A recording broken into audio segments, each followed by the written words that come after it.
The Assembly will hear an address by His Excellency Recep Tayyip Erdoğan, President of the Republic of Turkey. May I request protocol to escort His Excellency?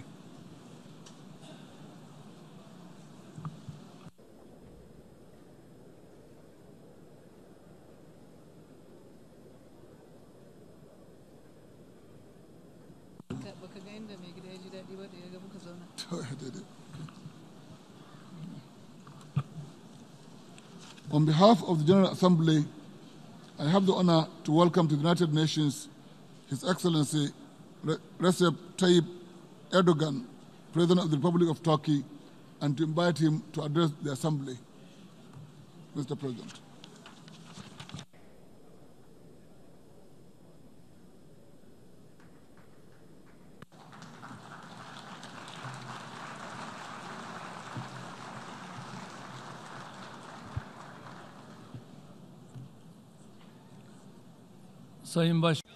Honorable President, distinguished heads of states and governments, distinguished Secretary General, esteemed delegates, I would like to salute you all with my most heartfelt emotions on behalf of my personal self and my nation.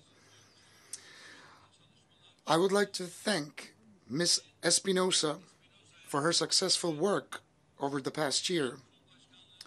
I also wholeheartedly congratulate Mr. Mohammed Bande, who has taken over the presidency of the General Assembly for the 74th session, and I hope and pray that the 74th session of the GA will bring peace and prosperity to the whole world and humanity. Esteemed delegates, our world today faces many challenges and pain resulting from injustice at a global scale. The great scholar of our civilization, Rumi, has once defined justice as the following, quote, sharing amongst the people the rights and obligations appropriately and allocating to them what they are entitled to. It is obvious that today neither the rights nor the responsibilities are shared appropriately. In the meantime, injustice generates instability, power struggles, crises, waste, and extravagance. Yet, the organization where we're gathered today was established in the aftermath of the Second World War with the eventual purpose of eradicating injustice. Indeed, the international community is gradually losing its ability to find lasting solutions to challenges such as terrorism, hunger, misery, and climate change, which all threaten our own future. It is with no doubt that the General Assembly has a very fitting theme for the 74th session, galvanizing multilateral efforts for poverty eradication, quality education, climate action, and inclusion. But what's more important than that is to understand what we can achieve together. It is unacceptable to see that one part of the world lives in luxury and enjoys benefit of prosperity, while people in other parts of the world suffer in the hands of poverty, misery, and illiteracy.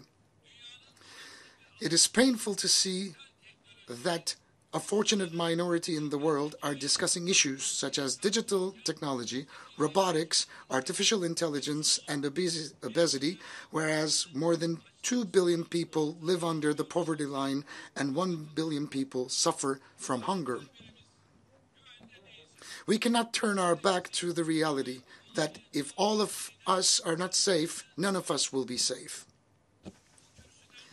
For many years I've been saying from this rostrum that we cannot leave the fate of humanity up to the discretion of a handful of countries. Today, I would like to reiterate once again that the world is greater than 5.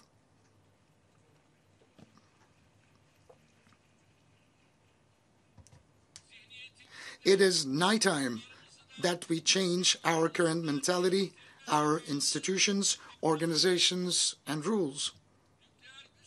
The inequality between nuclear states and non-nuclear states is alone enough to undermine global balances.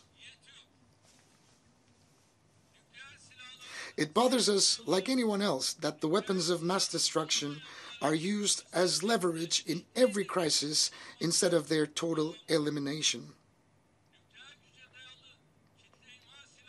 The possession of nuclear power should either be forbidden for all or permissible for everyone.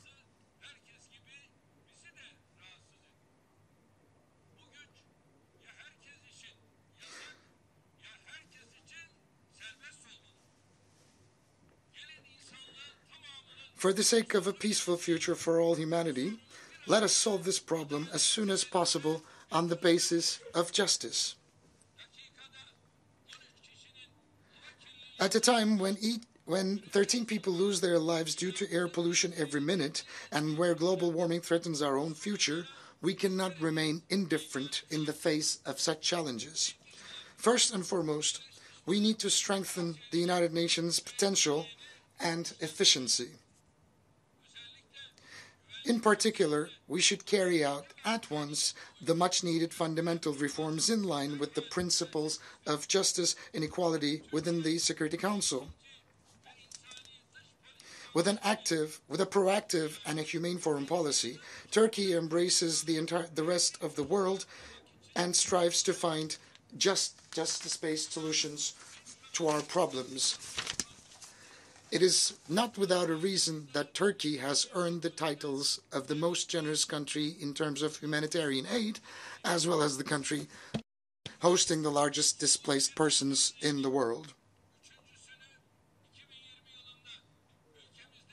The third African Union-Turkey Partnership Summit, to be held in Turkey in 2020, will constitute another concrete example of our dedication and our proactive, humane policy. I invite all the countries present under this roof to support our policies and initiatives, which we have formulated on the basis of justice, ethics, and conscience. Esteemed delegates, today Syria has become a place that hurts the most collective conscience of humanity, and it has become a symbol of injustice. Since 2011, the regime and the terrorist organizations, as well as the forces encouraging them, insistently pursue a policy of perpetual crisis. Almost 1 million people were killed and 12 million people were displaced, and half of that population were forced to live elsewhere. And the Syrian crisis has to be ended once and for all. Turkey is the country that has been mostly affected as a result of the imposition of Daesh threat. This terrorist organization has harassed our borders and targeted the very heart of our cities near the borders with suicide bombings, which have killed hundreds of Turkish citizens. Turkey is the country who has inflicted the first and the heaviest blow to the Daesh presence in Syria. With the Operation Euphrates Shield, we have neutralized approximately 3,500 Daesh terrorists, and we have paved the way to the collapse of this terrorist organization in Syria. We are also at the forefront of international efforts to identify terrorists and foreign fighters coming from all over the world to join Daesh through imposition of entry bans and deportations to and from our country. On the other hand, Turkey today is the most generous country in terms of humanitarian aid, taking into consideration the ratio of Turkish official humanitarian assistance to its GDP. We are currently hosting 5 million refugees fleeing conflict, starvation, and persecution. In other words, there are more asylum seekers in Turkey than the total population of 29 states in the United States. 3.6 million asylum seekers in our country are mainly from Syria. I mean, the number of the Syrian brothers and sisters that we are currently hosting in our country well exceeds half of the total population of NYC. We've spent $40 million for the asylum seekers in the last 8 years. But have we received anything as Turkey? Let me tell you. From the EU, we have until so far received, not directly into our national budget, by the way, just through international organizations, which was allocated to Disaster Relief Agency of Turkey and the Turkish Red Crescent, not more than 3 billion euros. 365,000 of the asylum seekers who fled to our country safely returned to the areas we have secured in Syria, such as cities of Jarablus and elsewhere. Nearly half of Syrian refugees are under the age of 18. The number of the Syrian children born on our territory reached 500,000. We're not only providing accommodation to them, but also essential services such as education and healthcare.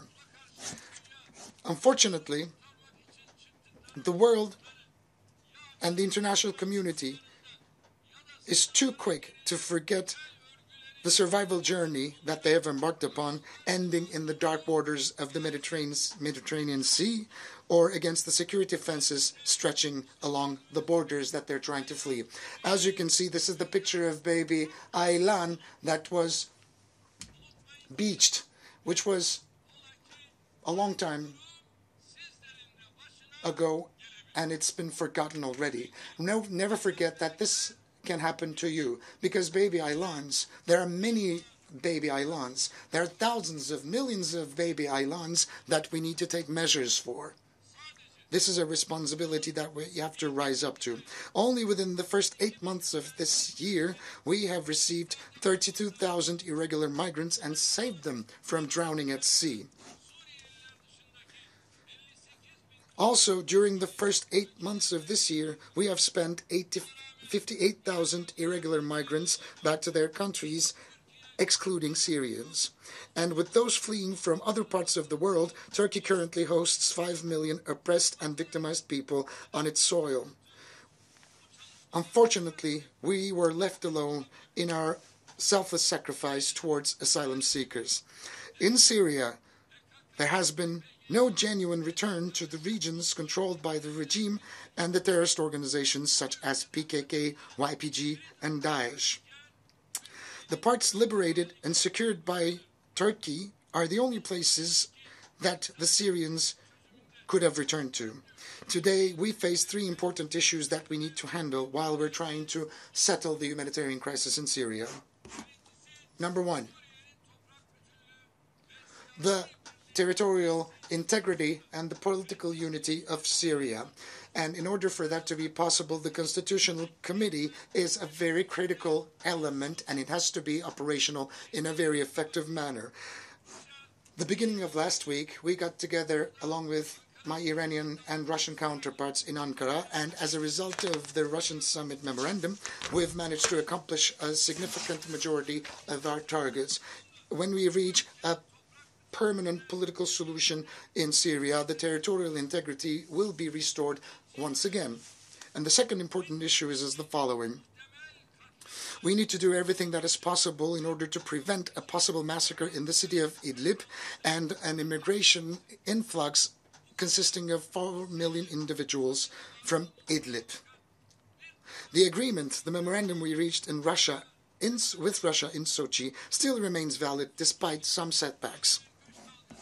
Turkey cannot afford to bear another migration influx.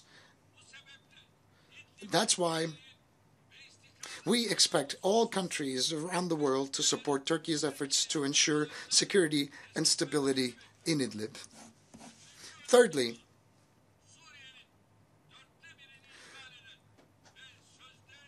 the elimination of PKK and YPG terrorist organizations in the east of the Euphrates, which occupy a quarter of Syria and tries to legitimize itself under the name of the so-called Syrian Democratic Forces.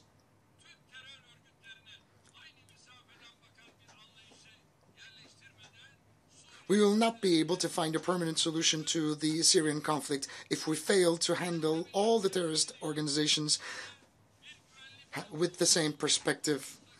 Our talks with the United States with a view of establishing a safe zone in Syria continue. We intend to establish a peace corridor with a depth of 30 kilometers and the length of 480 kilometers in Syria and enable the settlement of 2 million Syrians there with the support of the international community. Here I'd like to show you a map briefing our plans. This is the border of Turkey that you can see, and below you can see the proposed safe zone. If this safe zone, the secure zone, can be declared, we can resettle confidently somewhere between 1 million to 2 million refugees. We can afford that opportunity.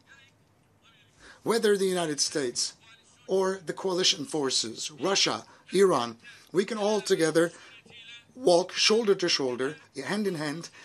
The refugees can be resettled through saving them from tent camps or container camps. We can take the steps that are necessary forward altogether. This is not a burden that we can bear exclusively as the Republic of Turkey. We need to take the necessary measures as soon as possible.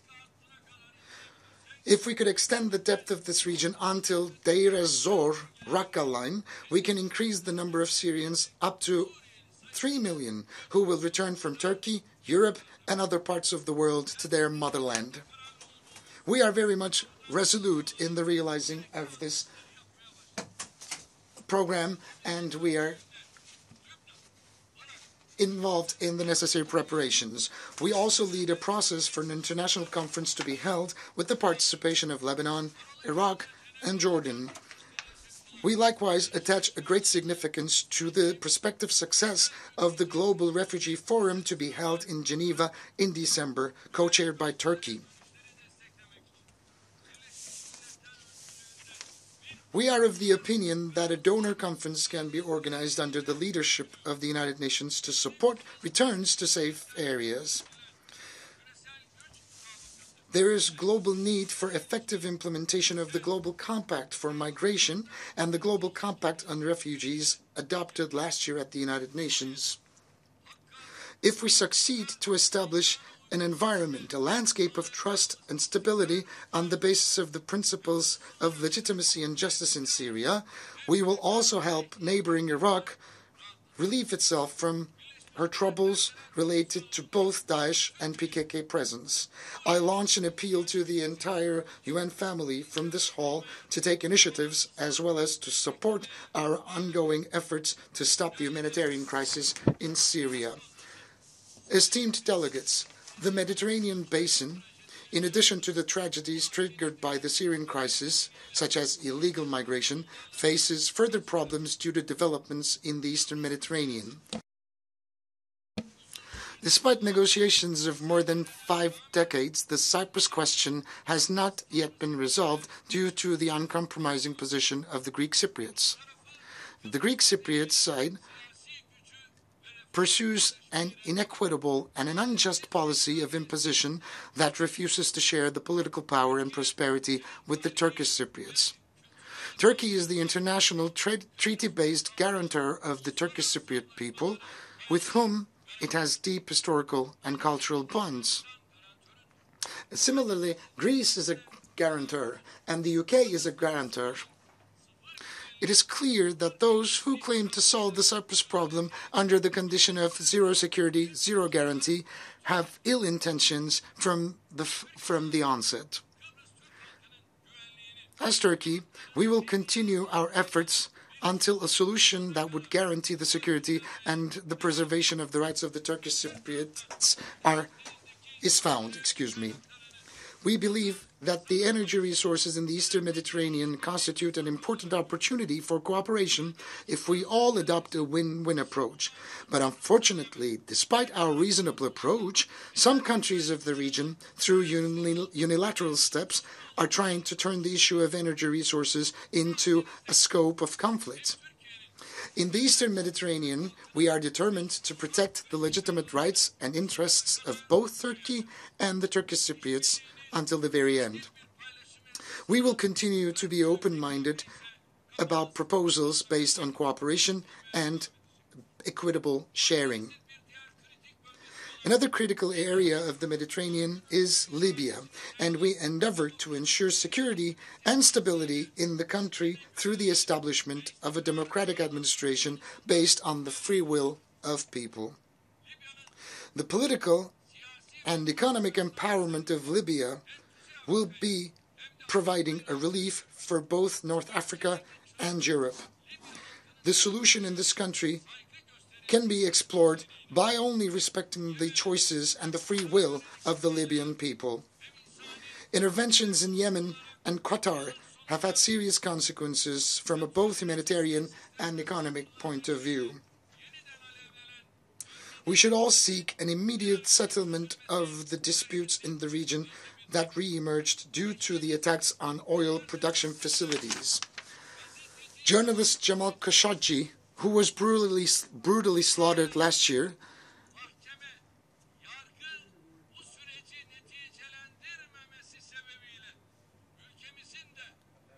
has become a symbol for the need of justice and equality in the region, as the courts have not reached yet a verdict regarding his demise.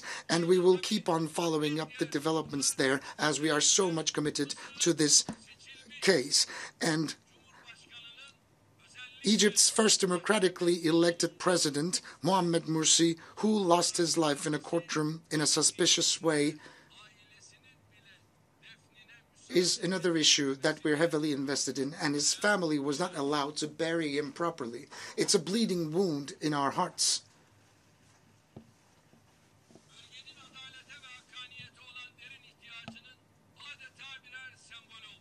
They have both become a deep symbol for the need to equality and justice in the region. We also hope that the discussions about Iran's activities, as well as related threats to this country, will be resolved in a rational framework. Esteemed delegates, today the Palestinian territory under Israeli occupation have become one of the most striking places of injustice. If the images of an innocent Palestinian woman who was murdered heinously by Israeli security forces on the street just a few days ago will not awake the global conscience, then we are standing at a point where words are not sufficient. I'm quite curious. What about this map of Israel? Where is Israel? Where does the land of Israel begin and end? Look at this map. Where was Israel in 1947? And where is Israel now, especially between the years 1949 and 1967? Where was Israel and where is Israel now? Look, this is 1947, the land of Palestine. There's seemingly almost no Israeli presence on these lands. The entire territory belongs to the Palestinians, so the map suggests. But the year 1947, the distribution plan takes place, gets ratified, Palestinian lands start shrinking, and Israel starts expanding. And from 1947 to 1967, Israel is still expanding, Palestine is still shrinking. And today, the current situation, there is seemingly no Palestinian presence. The entire land belongs to Israel. But would it suffice Israel? No. Israel is still willing to take over the remaining of the land. But what about the United Nations Security Council? What about the United Nations? And what about the resolutions therein? Are those resolutions being activated? Are they being implemented and enforced? No. So we have to ask ourselves, what does the UN serve? Under this roof, we are producing resolutions without any effect. So when do you think, or where do you think justice can prevail? This is our main suffering. This is where the pain is coming from. The current Israeli government and the administration right next to these murders and atrocities, is busy with intervening and attacking the historical legal status of Jerusalem and holy sacred lands and artifacts. As Turkey, we have a very clear stance on this issue. The immediate establishment of an independent Palestinian state with homogeneous territories on the basis of the 1967 borders with East Jerusalem as its capital is the only solution.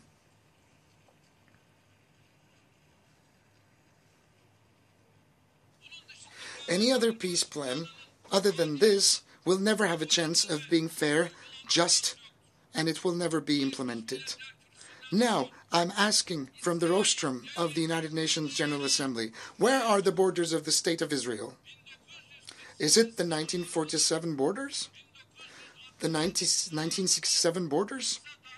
Or is there another border that we need to know of?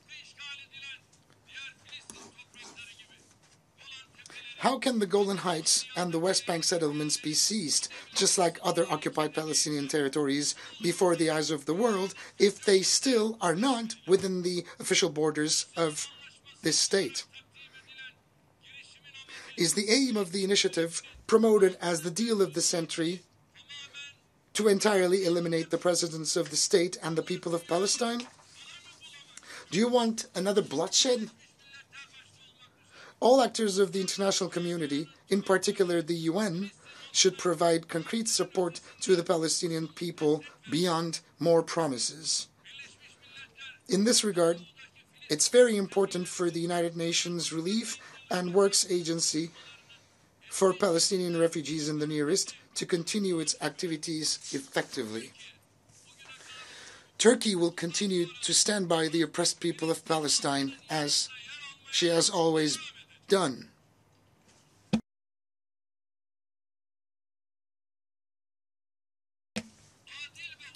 It is also very important for a fair and a peaceful future that the South Caucasus ceases to be one of the areas of conflict and tension in the world. It is unacceptable that Nagorno-Karabakh and its surrounding areas, which are the Azerbaijani territories, are still occupied despite all of the resolutions adopted. One of the problems to which the international community fails to devote enough attention is the Kashmiri conflict, awaiting a solution for 72 years. The stability and prosperity of South Asia cannot be separated from the Kashmiri issue.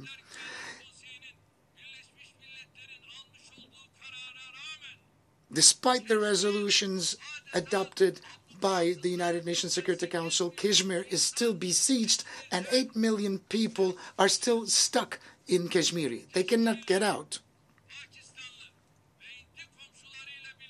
In order for the Kashmiri people to look towards a safe future with their Pakistani and Indian neighbors, it is imperative to solve this problem through dialogue on the basis of justice and equality instead of conflict.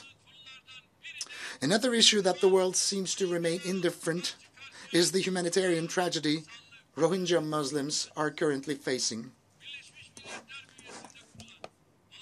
The Independent Commission of Inquiry established under the United Nations has recorded the existence of a genocidal intent behind the events perpetrated in Myanmar's Rakhine State.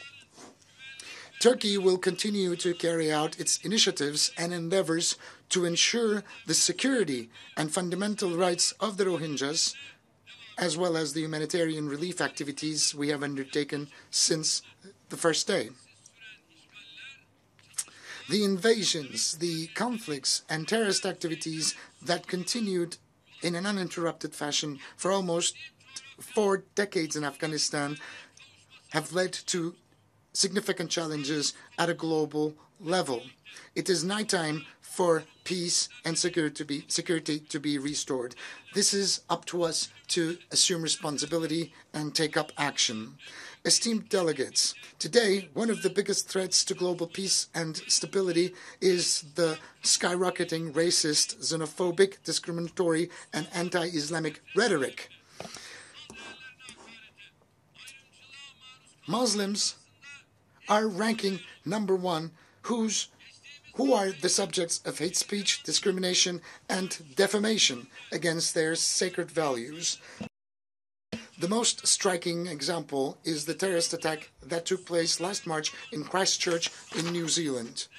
Just like the terrorist attack targeting Muslims in New Zealand was unacceptable, the acts of terrorism targeting Christians in Sri Lanka and Jewish communities in the United States are equally wrong and unacceptable.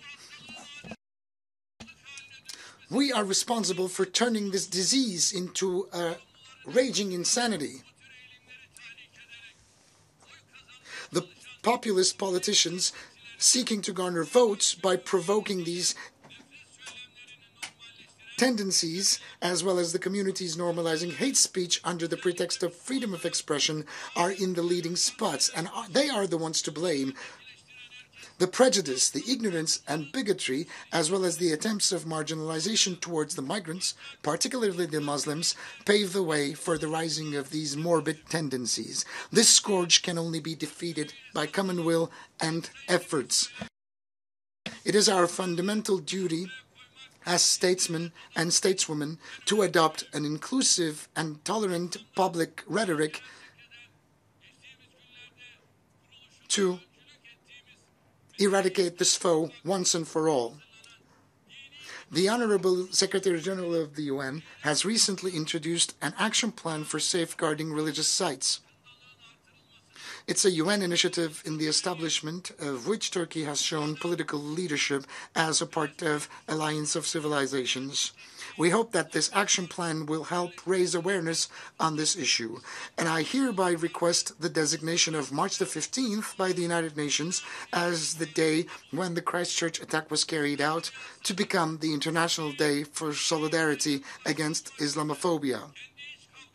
I also invite the Islamic world to start a thorough assessment of all the issues, particularly the Sunni-Shia divide, which have provided so far the ground for its internal conflicts, as well, which served as political instruments for power struggles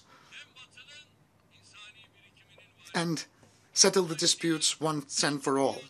Turkey is a rightful successor to the collective heritage of both Eastern and Western civilizations due to our geographical location at the center of the ancient world. Therefore, we are obliged to take necessary steps forward and assume responsibility and rise up to the occasion. We continue to fulfill our responsibilities towards humanity as we are deeply affected, indirectly or directly, as a result of crises that besiege our region.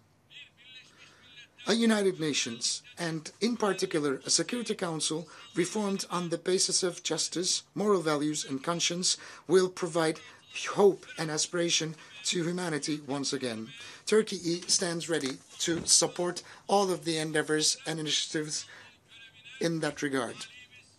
With this understanding, we are willing to assume the presidency of the 75th United Nations General Assembly. Therefore, we have nominated for this important post Ambassador Volkan Bozkır, former Minister of European Union and current Chairman of the Foreign Affairs Committee of the Grand National Assembly of Turkey. We have full confidence that Mr. Bozkır, a seasoned diplomat and politician, will shoulder this responsibility very successfully. I believe you will not spare your support to him. Istanbul, the biggest city in Turkey, currently hosts various UN regional agencies, and we would like to turn Istanbul into a bigger regional and a global hub for the United Nations. The United Nations Technology Bank for the Least Developed Countries became operational in the vicinity of Istanbul last year. We also appreciate the positive and encouraging reactions we have received in return for our proposal to host a United Nations Youth Center in Istanbul, which I have announced last year from this very rostrum. The members to the UN Group of Friends of Mediation that we co-chair have reached 59. We have carried this UN initiative into the Organization for Security and Cooperation in Europe and the Organization of Islamic Cooperation. I believe that it is within our reach to find fair, equitable, and conscientious solutions to all of the global challenges that we face. And I would like to conclude my remarks with the following wishes: freedom for all, peace for all, prosperity for all, justice for all, a peaceful and a safe future for all. I wish the work of the 74th session of the UNGA to be successful. I greet you all with my most heartfelt emotions, with love and respect on behalf of my people. Thank you.